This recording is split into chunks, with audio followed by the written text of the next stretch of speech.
Right now, I want to welcome to the program our friend from the Independent Women's Forum, Julie Gunlock, is with us. How you doing, Julie?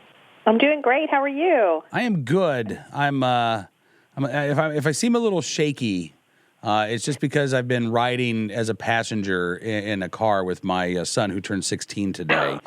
And he got his permit a few weeks ago. He was a little late getting his permit, and so now he's trying to make up for it by wanting to drive everywhere. And it's a little nerve-wracking. How are you doing? Did you need to take a shot of vodka before you got in the car with your son? I'm good. Not. That's probably not a very good thing to do before you get in the car with your son. Trying to teach him, good lessons. Right, exactly. No, I'm doing okay. He's doing okay. He's doing much better. He's a very conscientious driver. He drives. Wow, that's a huge milestone. Yeah, like a little too conscientious. I think maybe not too conscientious. A little too careful sometimes. Like it's okay. You have to go the speed limit. You can't go 10 miles under the speed limit. And when you pull out, he hasn't quite gotten pulling out into traffic yet. Luckily, we live in a fairly rural area. Exactly, you have to commit. Yeah. So we're working on these things. It's a process, but well, Cam, I am currently have just started riding my bike with my boys. Oh, really? And obviously not the same thing, but it's similar. I mean, they're actually much more reckless on their bikes. I look back. I always say I'll lead. I look back and they're swerving in the middle of the street, and and sometimes I watch them from the back gate or back door, and I see them screaming down this hill. We sort of live the back of our house.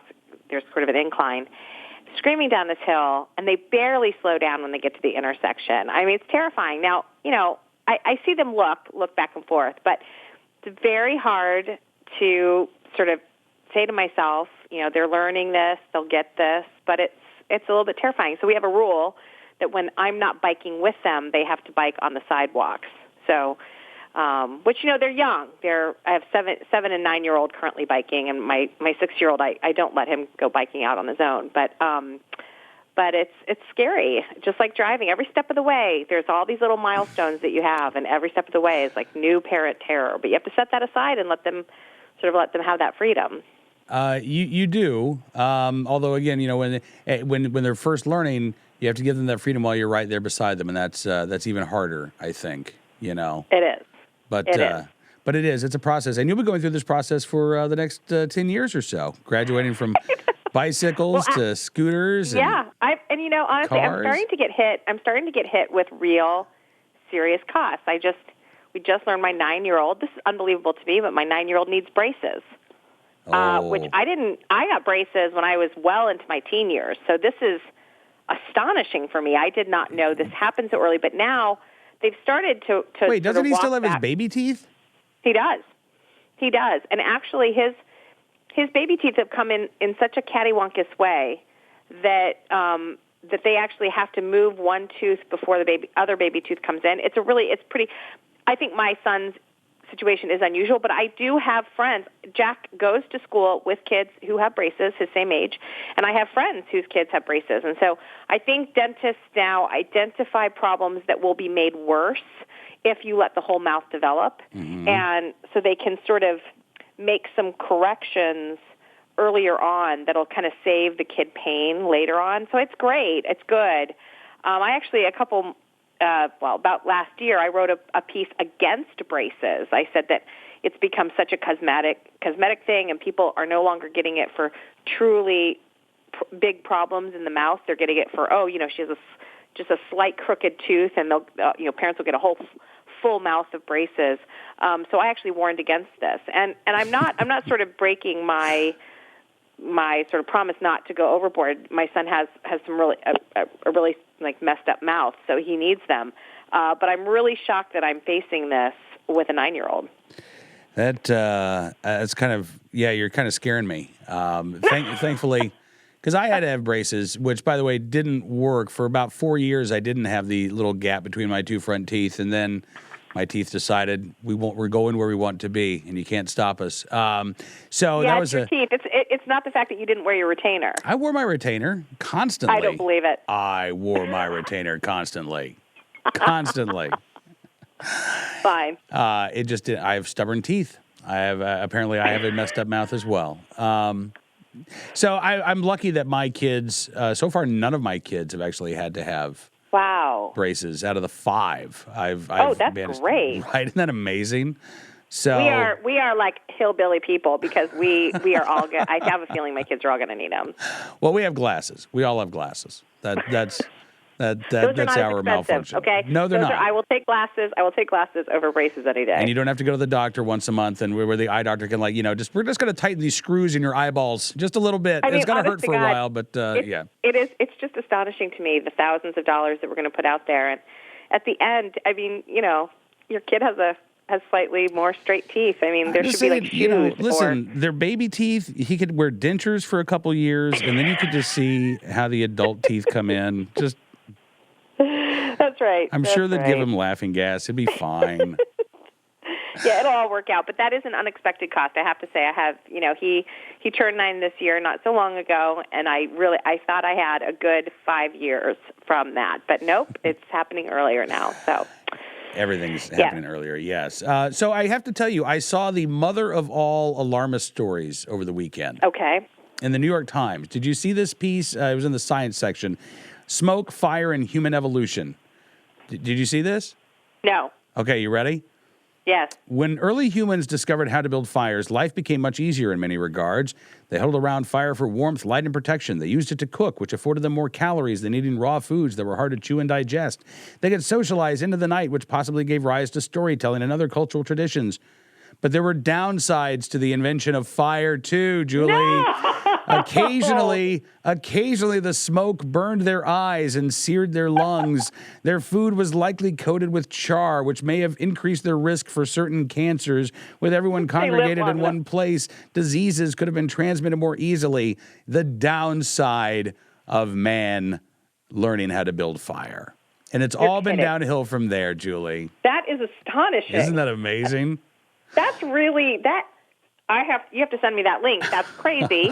I've never heard of such a thing. And I love the idea that, it burnt their eyes and they might have been getting some carcinogens from the grilled meat they were eating. I mean, these people usually got eaten by a predator, like they died at 13. Like 13 was like the oldest man around the fire was 13 years old. Like these people didn't live long. And they died in ways we can't even think about dying. I mean, just, a cut, an infection.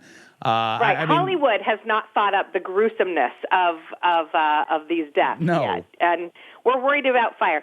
It really, and I am just sure that most people read that and went, that's so interesting, the downside of fire. Never thought about it. I mean, people have become so immune to alarmism now. Everything's so terrifying. It's almost become full circle now. I think people read this stuff. You see these articles in the newspaper, this thing's going to kill you. Nope, this thing's going to kill you. Nope.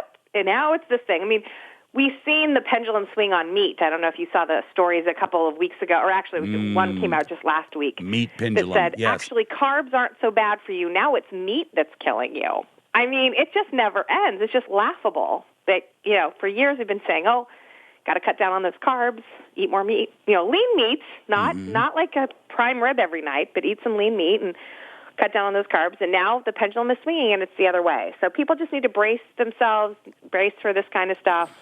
It's all leading to eating bugs are good for you. It's all leading to another one of those columns, Julie. That's right. That's right. High in protein, low in fat, no carbs.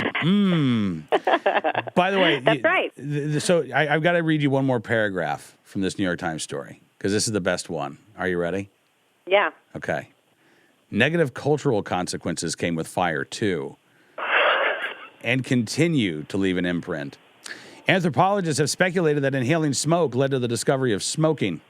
No! Yep. Humans have long used fire to modify their environment and burn carbon, practices that now have us in the throes of climate change. Fire's even tied to the rise of patriarchy. By allowing men to go out hunting while women stayed behind to cook by the fire, it spawned gender norms that still exist today. No! Who in the world wrote that? Let's see. This was... Hang on one second here. How did these things get published? They've gone... In the New York Times. The New York Times has gone so left. They're in the twilight zone now. They just don't even make any sense. This isn't even. I don't even know. I can't even call this like left. This is just. But it is bizarre. So left. It is because it's so far from reality, and it's like the idea that the invention of fire would have any negative consequences is so absurd. How in the world do these things get published? It really is astonishing. It really is. Steph Yin was the writer, freelance writer, educator, artist, out-of-body. I'm reading her Twitter profile. Out-of-body experiences. Work in New York Times, Popular Science, and Motherboard. So. Oh, I might have to write on this. I will. I eagerly. It's almost like the alarmism. We can take it back as far as the Neanderthals. Prometheus, this is good right? stuff. I mean, right. Yeah. I mean, it all started with some dude with 2 sticks in a cave, right? I mean, that's. And I had no idea it went back so far. And it's all blame. I have a lot of work to do now. Well, here's the good thing, Julie. As Billy Joel told us, we didn't start the fire, so it's not our fault. Yes. We can blame the Neanderthals, I guess. That's right. Snowflakes blame mommy and daddy. We can go way back and blame the Neanderthals.